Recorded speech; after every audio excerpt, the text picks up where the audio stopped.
a child is life-changing, and for new mothers, there is a raft of physical and mental challenges. Postnatal check-ups are offered to all new parents to check the baby is healthy and growing. But according to research by the National Childbirth Trust, many mothers say they're not getting the opportunity to discuss how they are doing. Well, nearly a third of new mothers got less than 3 minutes to talk about their own health at the appointment, as most of the time was devoted to the baby. Additionally, 16% were given no time at all to talk about their own health, and a quarter were not asked about their emotional or mental health during the appointment. Well, earlier I spoke to Kavita Trevena about her experiences post-childbirth, and Dr. Sarah McMullen from the NCT, and I started by asking Kavita about what she went through. I had gestational diabetes when we found out we were pregnant quite late on into the pregnancy. Managed that really, really well, just diet controlled, so I was quite confident going into labour.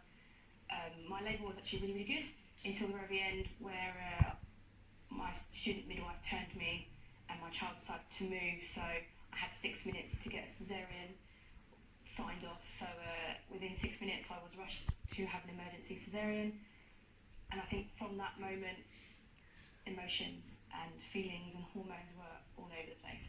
So for me, it was traumatic experience, my whole childbirth moment. So trying to relive it now, it's quite scary actually. But yeah, sorry. No, not at all. No, of course it is. It can be very. I mean, even a simple, normal, if you want to call it that, childbirth can be quite traumatic. So you've gone through something which is a little bit difficult, more difficult than normal, and 2 days later you're sent home. And what sort of help would you have needed going home, and what sort of help did you get? So my husband and I, we went home. My mum came around straight away with some food. That's probably the best thing you could ever have, is your mum come around with some food. We actually didn't know what to do with this baby. We were just lost. He just cried. So he's crying. I have a little baby boy, so he's crying. I'm in pain.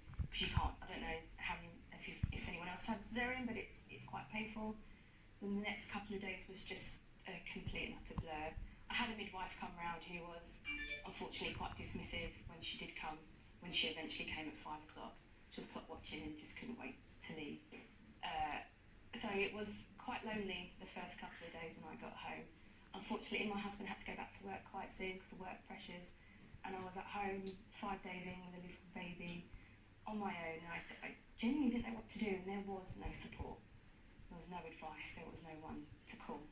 So it was lonely. And Dr. McMullen, this research from the NCT has found that sadly Kavita isn't alone here when it comes to the kind of the time that we want to have on themselves. Of course you need to talk about the baby and see if they're okay, but it comes to the time dedicated to the mums, it's very, very little. It is very little. We found that half of the mums in our new research said that they had 3 minutes or less to talk about themselves, and 1 in 4 when asked about their emotional well-being at all. We know that GPs are under enormous pressure, so it's really squeezed. A lot of the focus is on the baby, and it takes a really kind of open, supportive conversation to help mums feel able to talk about how they're feeling, and that's very hard to do when time is so squeezed.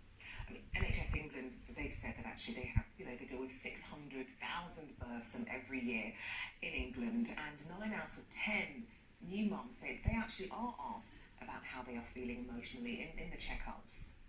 So I think that's referring to CQC research from 2018 that showed that a good proportion of new mums were being asked about their emotional well-being by their midwives.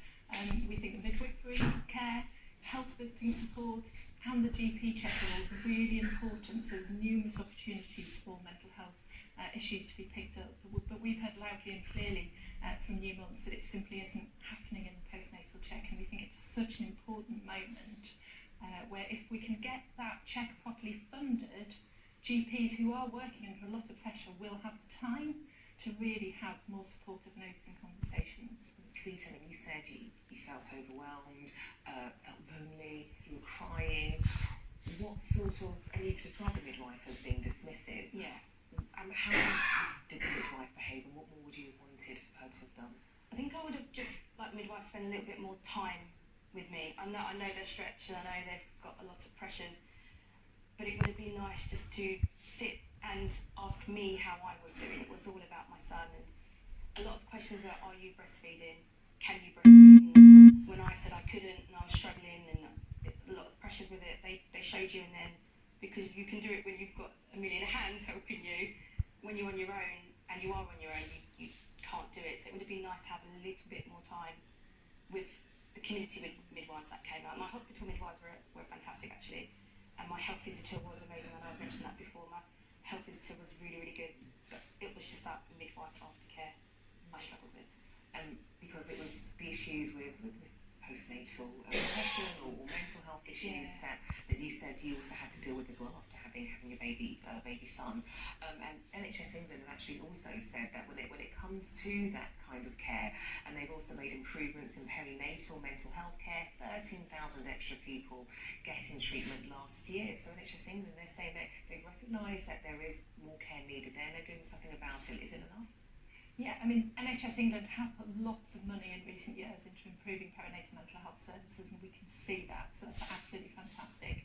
I think we need a continued focus on making sure those services are accessible.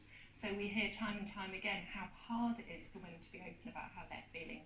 Newborns are scared that people think they're bad mums, that they're failing, that someone's going to take their baby away. And if they can't even voice up and talk about this with somebody, then they're not going to get the access to those services that are now improved.